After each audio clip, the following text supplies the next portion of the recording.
El día de hoy quiero terminar con la serie que iniciamos, esta sería la quinta semana, El camino de regreso a Dios.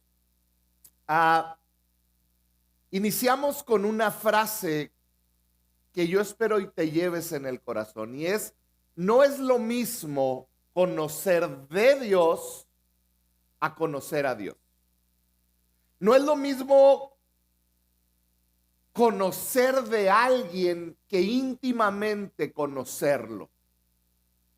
Esto es real en cada relación que tenemos, pero la realidad es que la relación más importante que debería de ocupar el centro de nuestra vida es la relación con Dios.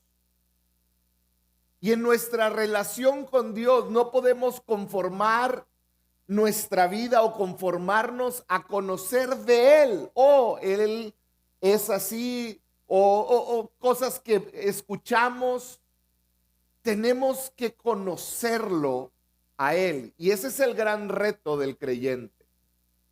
No una espiritualidad vacía, sino un verdadero conocimiento de quién es Dios.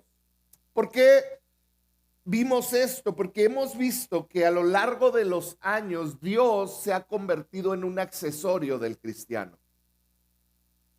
A lo largo del paso de la vida del cristiano y del ser humano y nuestra sociedad, hemos visto, por lo menos yo como pastor, cómo Dios en muchos deja de ser el centro de la vida, la razón por la que actuamos y vivimos, y comienza Dios a ser un accesorio, algo que mejora mi vida, que mejora mi matrimonio, algo que me da esperanza cuando tengo problemas, algo que como si fuera un amuleto que traigo conmigo cuando hago negocios o cuando enfrento una enfermedad. Si somos honestos, todo lo que las redes sociales, todo lo que el mundo habla, rebaja a Dios a un accesorio del ser humano. Rebaja a Dios a un siervo del ser humano. En la mente de muchos de nuestra sociedad, el hombre ha eclipsado a Dios y veíamos el primer día este concepto del eclipse. El eclipse por definición es un objeto mayor, es eclipsado por uno menor, no porque pueda competir en tamaño, sino por la perspectiva y la distancia entre los objetos y la perspectiva del que lo está viendo. Entonces, veíamos que yo puedo eclipsar una luz mucho más grande que mi pulgar, lo más atrás que me hago. Puedo eclipsarte a ti completamente si me hago lo suficientemente para atrás para eclipsarlo. ¿Qué tiene que ver mi perspectiva y mi lejanía de donde tú estás? Esto explica lo que muchos están viviendo hoy con Dios. Vivimos una lejanía de Dios y Dios termina siendo más pequeño a nuestra perspectiva. Esa es la condición de la sociedad y de muchos en la iglesia. Pero la realidad es que Dios es mucho más grande que el hombre. En este ejemplo metafórico del hombre, el hombre ha eclipsado a Dios, pero la realidad es que es nuestra perspectiva y nuestra lejanía lo que nos hace ver que estamos eclipsando a Dios. Hay tres factores que explican este eclipse. Espérenme tantito, tiene aquí una falla mi computadora. No se me desesperen. Parece que ahí está. Hay tres factores que explican este eclipse que podemos tener de Dios. Y como te decía ahorita, número uno es el hombre se ha alejado de Dios. Nos hemos alejado de Dios. El hombre a lo largo de los años y de a su vez, a su medida que va creciendo, que va desarrollando nuevas tecnologías, que el mundo se va desarrollando, el mundo empieza a alejarse cada vez más de Dios y por lo tanto comienza a concebir a un Dios cada vez más pequeño. Cada día que tú y yo nos alejamos de Dios, que tendemos a humanizar a Dios, estamos concibiendo a un Dios más pequeño y que se acopla a mis necesidades. En otras palabras, si Dios no es este ser que gobierna el mundo, que está por encima de todo, que es todopoderoso y es algo más pequeño al que yo puedo controlar, termina siendo este Dios inofensivo. Un Dios que aunque pareciera, y puedo yo decir que tiene el control y que fue el creador de todo, la realidad es que no lo es. Porque si yo puedo decirle que haga o no haga, entonces Él no es un Dios soberano, es un Dios que está hecho a mi nivel. Y este es el problema de la filosofía actual en el mundo, que creemos que Dios es como nosotros, que tiene que ver la lejanía del hombre de Dios. Hemos creado un Dios al que yo no tengo por qué rendirle cuentas, pues ¿quién se cree Dios como para que yo le rinda cuentas? Un Dios que sería ridículo pensar que se enoja con el ser humano, porque el ser humano hay tanta bondad en él, que cómo es que el Dios puede enojarse con el hombre. Todo esto revela nuestra lejanía de Dios, representada por nuestra falta de interés de conocer realmente quién es Dios. Esto es el primer factor que ha provocado que el hombre quiere o haya eclipsado metafóricamente a Dios. El segundo es que el hombre ha creado una imagen de sí mismo muy por encima de la realidad. Una imagen donde pareciera que nosotros creamos a Dios a nuestra imagen y semejanza y no al revés. Donde el verdaderamente grande, poderoso y majestuoso es el hombre. ¿Y cómo lo vemos? Lo vemos claramente como te lo mencionaba ahorita. Vivimos en una sociedad que no concibe, no le parece posible que Dios puede interferir con su libertad. ¿Por qué Dios habría de meterse en mis gustos, en mis anhelos y en mis deseos? ¿Por qué yo tendría que sacrificar algo para Dios? ¿Por qué tendría que sacrificar mi tiempo, mi dinero, mi talento? Dios no puede ir en contra de esas libertades que el hombre tiene.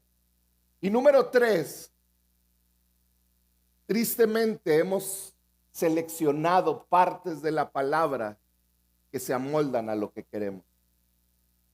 Escogemos, consciente o inconscientemente, seleccionamos cosas de la palabra que quiero, que se me acomodan, e ignoro las que requieren algo de mí. Esta es la tendencia natural de nosotros como seres humanos. Tenemos la tendencia de que yo me sirvo de su gracia, pero creo que puedo abusar de ella. Oh, Él me ama y como Él me ama, entonces yo puedo actuar como Él, como yo quiera. Al cabo, Él me ama tanto que me va a perdonar. Esa es una falta de conocimiento de lo que es Dios y su gracia. Menospreciamos lo que requiere mi obediencia, su fidelidad. Pero tomamos y hasta publicamos esos versículos que hablan algo que me conviene. Hoy vemos esta tendencia de artistas citando la Biblia. Todo lo puedo en Cristo que me fortalece. Citas que, son de bendición, pero ignoramos las que hablan de su santidad, de su justicia. Decimos quiero su provisión, pero yo no quiero rendir cuentas. Quiero que Él provea todas mis necesidades, que me dé todo lo que Él necesita, porque Él es un Dios bueno, pero yo no quiero rendirle cuentas acerca de mi vida. Quiero sus bendiciones, pero que no me ponga restricciones. Bendíceme nada más. Queremos su amor, pero ignoramos su santidad. Queremos el cielo, pero no un infierno. Esta es la condición del ser humano. Y a lo largo de estas 4 semanas pasadas, vimos la historia del pueblo de Israel. Cómo cayeron en las mismas mentiras. Y cada vez vemos ya para el final del libro de Malaquías que ya le contestaban a Dios como si fuera un igual.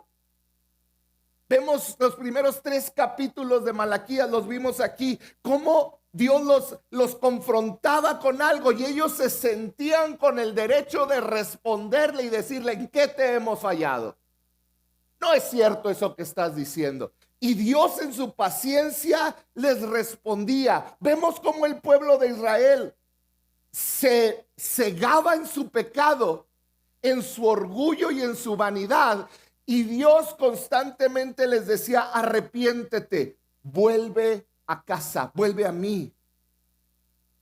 Lo vemos constantemente. Hablamos del arrepentimiento, el verdadero arrepentimiento. Hablamos de una adoración que no está corrompida, que le da lo mejor al Rey de Reyes y Señor de Señores. Y hablamos de la generosidad como una expresión no de qué tan desprendido soy, sino una expresión de qué tan grande es Él.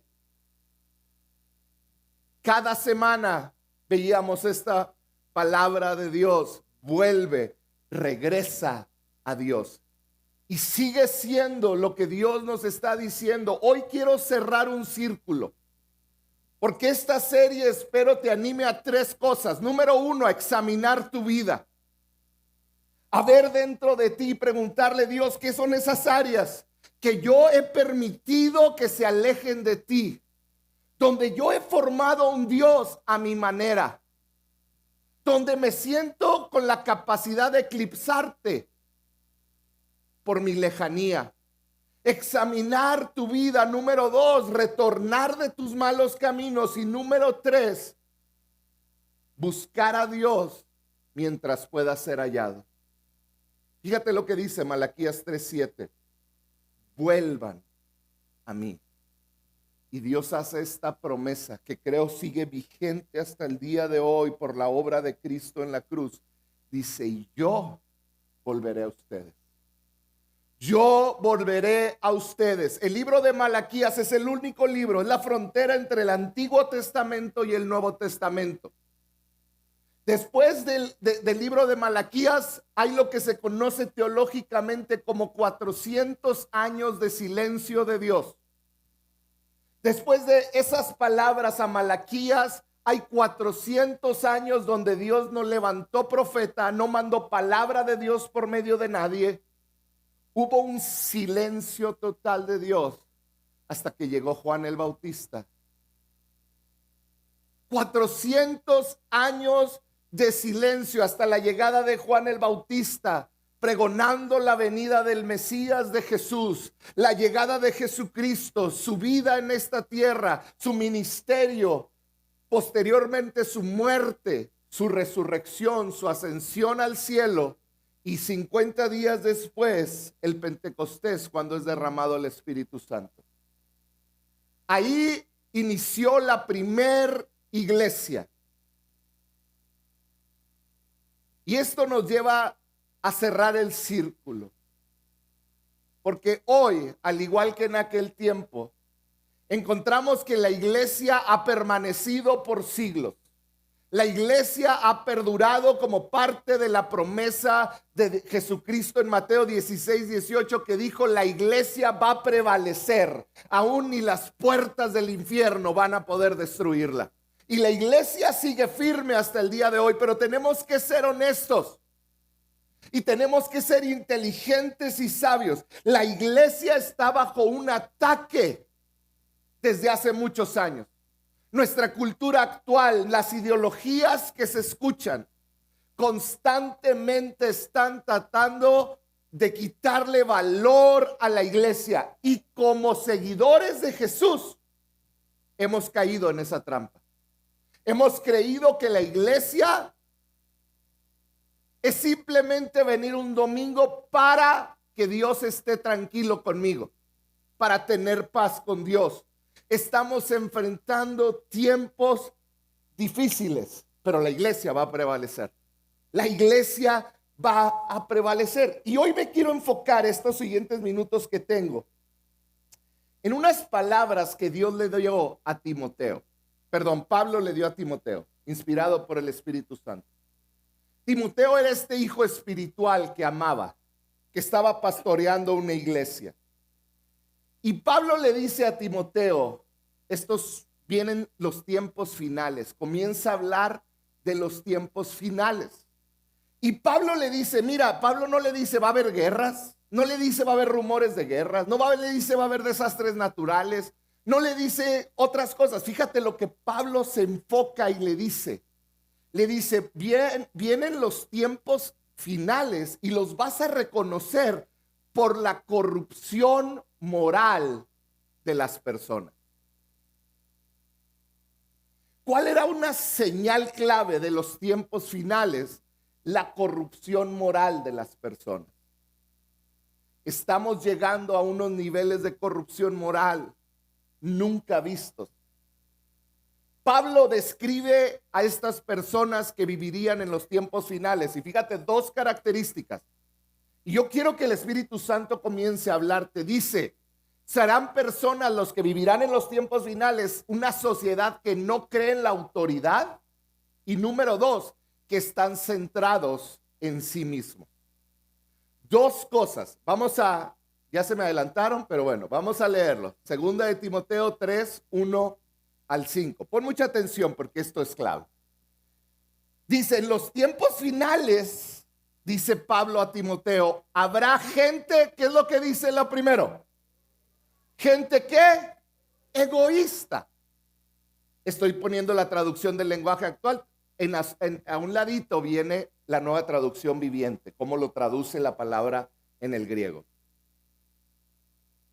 La Nueva Traducción Viviente dice amantes de sí mismos. Eso es el egoísmo.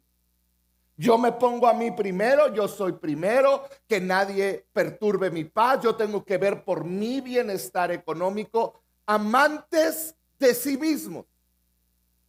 Dice, interesados solamente en ganar, ¿qué cosa? Más y más dinero. Segunda característica, no nomás van a amarse a sí mismos, sino que son amantes del dinero. Vamos a seguir leyendo. Dice, también habrá gente como orgullosa, que se creerá más importante que los demás. No respetarán a Dios ni obedecerán a sus padres. ¿Puedo hacer aquí un paréntesis? Esta es la primera generación, la que estamos viviendo, donde los hijos tienen más autoridad que los padres. Donde una persona de edad es considerada tonta por los pequeños. Donde no hay respeto, y hace años di una plática de esto, aproximadamente 2 años, donde no hay respeto por la sabiduría del viejo, donde no hay respeto por las canas, por el amor. Al contrario, las leyes ya en países y en México está en proceso, donde un niño tiene más derechos que un adulto y lo puede meter a la cárcel. Algo que no se había visto. Serán malagradecidos, dice, no respetarán a Dios ni obedecerán a sus padres, sino que serán como malagradecidos y ofenderán a todos. Hacia allá va nuestra sociedad, con jovencitos, y ya hay en ciudades en Europa, en Estados Unidos, donde no les pueden decir nada. Sigue diciendo, versículo 3, serán crueles y violentos. La otra versión dice sin amor. También dice sin corazón. No podrán dominar sus malos deseos. Nueva Traducción Viviente dice son amantes de los placeres. Se llenarán de odio. dirán mentiras acerca de los demás y odiarán todo lo que es bueno. No se podrá confiar en esos orgullosos porque actuarán sin pensar, actúan por instinto. Y fíjate cómo termina esta parte. En vez de obedecer a Dios, solo harán lo que les venga en gana. Dirán. O sea que dentro de la iglesia o dentro de personas que profesan amar a Cristo, dirán que aman y respetan a Dios, dirán, pero su conducta demostrará lo contrario. En otras formas, es decir, habrá un rechazo para Dios. Ponme mucha atención. Esto es exactamente lo que estamos viviendo y lo que vimos en toda la serie. Dios diciéndole a su pueblo, con tus palabras me glorificas, pero tu conducta dice otra cosa.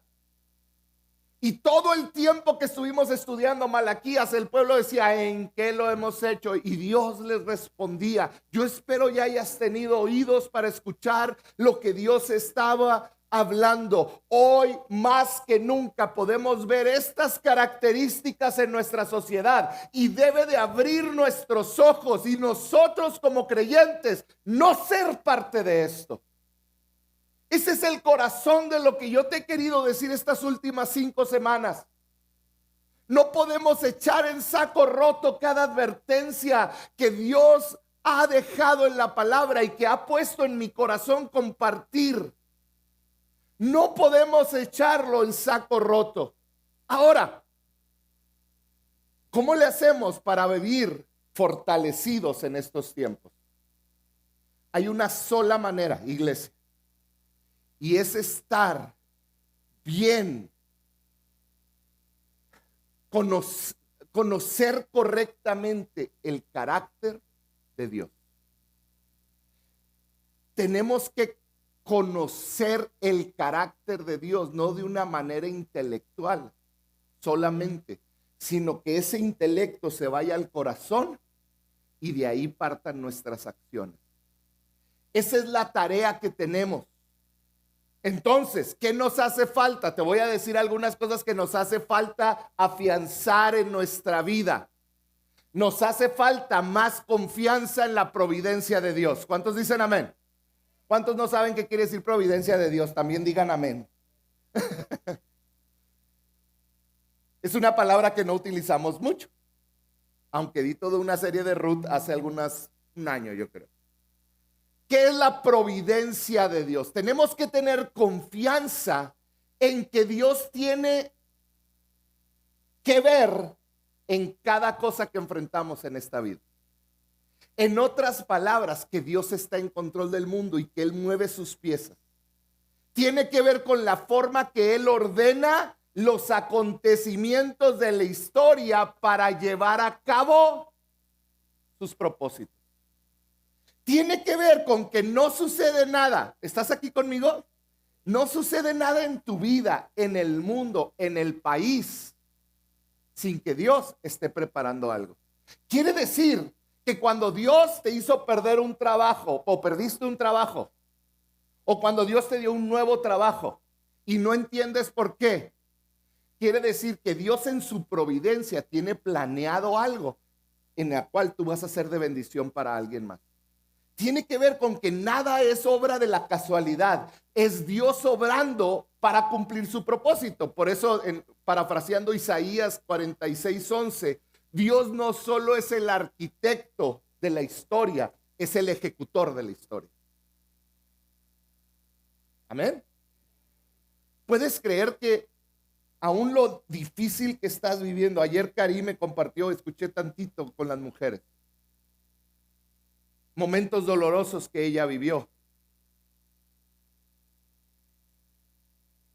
Y lo que ella predicaba es, sin la palabra a lo mejor, o yo no la escuché, es que todo era la providencia de Dios para mostrarle la grandeza de Dios mismo. Porque Dios no tan solo es el arquitecto del destino, es el que ejecuta el destino. Número 1, su providencia. Tenemos que afianzarnos en su providencia, sino también debemos conocer su soberanía. ¿Cuál es la soberanía? Soberanía es entender que Dios tiene el derecho y el poder para hacer lo que le plazca la gana. Si tú entiendes, escúchame bien, que Dios es soberano y que si Él quiere puede hacer lo que quiera, te va a dar una paz. Entender que ese Dios te ama, entregó a su Hijo por ti y que aunque esté difícil la situación, Él es soberano y en cualquier momento le da la vuelta a todo. Si Él quiere. Y si no quiere, adivina qué. Aunque brinques. Entonces, ¿qué te queda? Soltar el control y decirle, Señor, mira, confío en ti. Por eso es importante conocer el carácter de Dios. También es importante nuestra confianza en su misericordia. Para entender que no importa el desierto de dolor que esté atravesando, su misericordia me envuelve. ¿Qué dice Lamentaciones 3:22? Dice, por esa misericordia es la cual no hemos sido tú y yo consumidos, porque nunca han decaído, nunca han bajado. No son como la bolsa o el dólar o el peso, que ahora baja uno y luego el otro, ¿verdad? Dice, nunca decayeron sus misericordias. Su misericordia es nueva cada mañana y grande es su fidelidad. Está diciendo, o sea, estoy envuelto por tu misericordia. Tu fidelidad es tan grande. Tenemos que tener confianza en su misericordia. Número 4, confianza en su fidelidad, que es grande y nueva cada mañana. ¿Qué es? Cuando yo entiendo que Él es un Dios fiel, yo entiendo que cada promesa que Él hizo, Él la va a cumplir. No en mi tiempo, no cuando yo quiera, no cuando yo me sienta con el derecho de exigirle a Dios como si fuera mi accesorio, a su tiempo. La salvación de los que amas va a llegar a su tiempo. Sigue orando, sigue creyendo, sigue buscando. Tu sanidad va a llegar aquí o en la otra, en el cielo. Pero tenemos promesas que Él va a cumplir. Hebreos 10:23 nos da una orden y nos dice, mantengamos firme la esperanza que profesamos. ¿Por qué? Porque fiel es. Fiel es el que hizo la promesa. Él es fiel. Y si Él prometió, Él lo va a cumplir.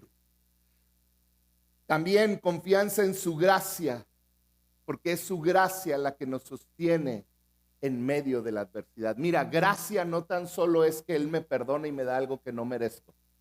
Es que Él me da algo más que no merezco y es poder para caminar en medio de los problemas y las situaciones. Esa es su gracia también. Su gracia es su fortaleza que el Espíritu Santo me da, la sabiduría que necesito para caminar en medio de las situaciones y problemas que me parecieran imposibles sin Él. Es su gracia. Juan 1:16, hablando de Jesús, dice de su plenitud. Todos, di conmigo todos. Dice, todos recibimos ¿qué? Gracia sobre gracia, o sea, gracia, gracia, gracia. Pues la ley fue dada por medio de Moisés, mientras que la gracia y la verdad nos ha llegado por medio ¿de quién? De Jesucristo. Pónganme las 5. Esto es tu fortaleza. Esto es algo que no podemos olvidar. Confianza en su providencia, en su soberanía, en su misericordia, en su fidelidad y en su gracia. Es algo que no puedes olvidar porque son características del carácter de Dios que te sostendrán cuando vengan los vientos. Tenemos que conocer íntimamente a Dios. Ese es mi llamado y voy a terminar si me ayudan con el piano. Tenemos que hacer de nuestra meta conocer íntimamente a Dios,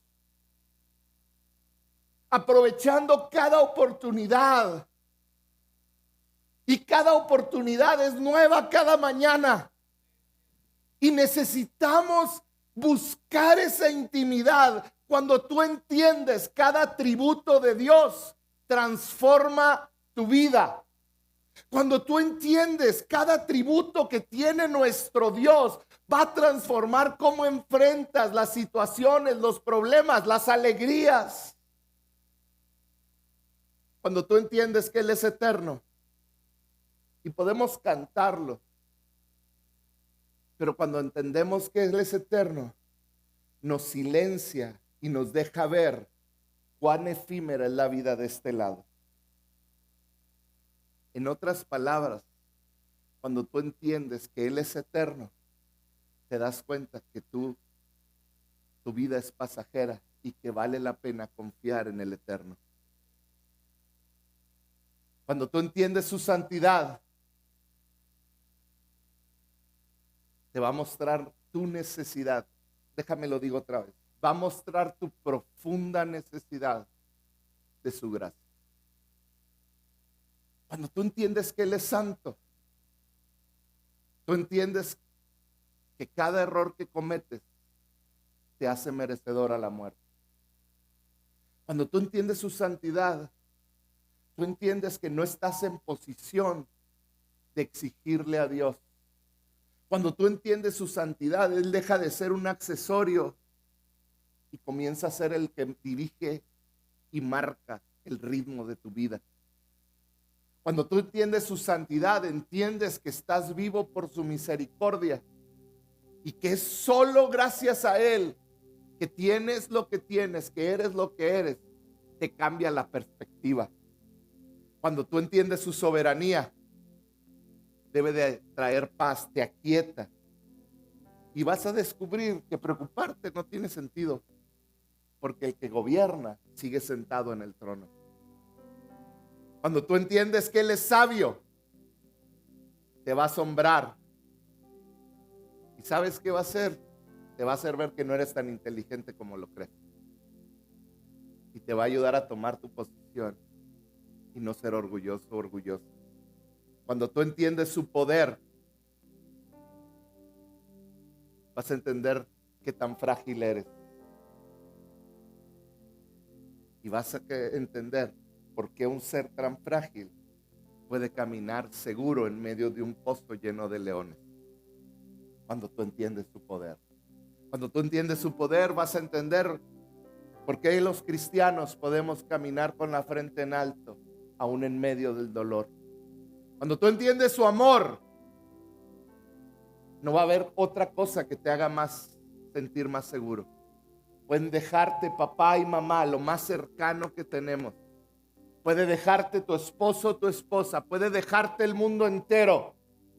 Pero si tienes su amor, vas a entender una canción que cantamos aquí. Si te tengo a ti, lo tengo todo.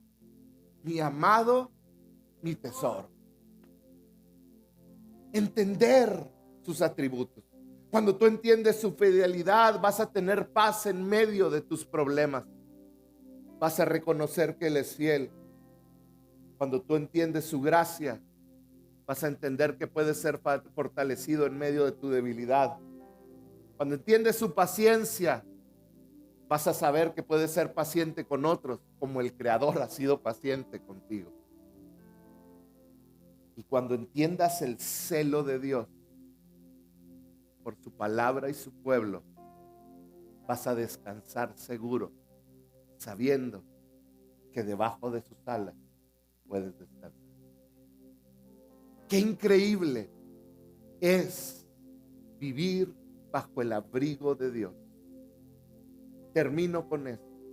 Conocer el carácter de Dios transforma la vida de una persona. No nomás la transforma, la prepara para todo lo que tenga que enfrentar en esta vida, aún las peores circunstancias. Yo te quiero invitar a que como cristiano vuelvas a casa. Vuelvas a Dios. Toma el camino de regreso a Dios. A lo mejor has estado lejos. A lo mejor has estado los domingos aquí, pero estás lejos de Dios en tu corazón. Yo quiero terminar dándote 4 puntos, no es cierto, son 4 palabras que yo quiero animarte a que cumplamos y que nos van a ayudar a conocer el carácter de Dios. Número 1 es oración. Aparta espacio diariamente para orar. Deja de poner excusas, deja de decir que no tienes tiempo. Aparta diariamente tiempo para leer su palabra, para meterte en ella. Es que no entiendo. Comienza a leerla, busca versiones que puedes entender, lenguaje actual, traducción viviente, nueva versión internacional, pero comienza a leer la palabra. Número 3, adoración. No me refiero a que vengas a adorar los domingos nada más. Me refiero a que tu trabajo es un acto de adoración que haces todos los días de lunes a viernes. Me refiero a que cuando atiendes a tus hijos, cuando estás en casa, es un acto de adoración. Todo lo que hacemos es adoración, y ahí es donde vas a conocer su carácter. Y por último, comunidad. Me encantó ver a las mujeres platicando. Me paré ahí un rato y estuve viéndolas. Comían y hablaban. Padrísimo. Todas sonrientes, alegres. Me ministró eso. Con los hombres en los discipulados pasamos tiempos de comunión bien padres, donde se quedaban. Ya quería pagar aires y todo para que se fueran. La comunión hace una diferencia increíble. Por eso tienes la oportunidad de este fin de semana buscar un grupo vida, dejar de poner pretextos y abrirte a que te conozcan. No se preocupen, fue un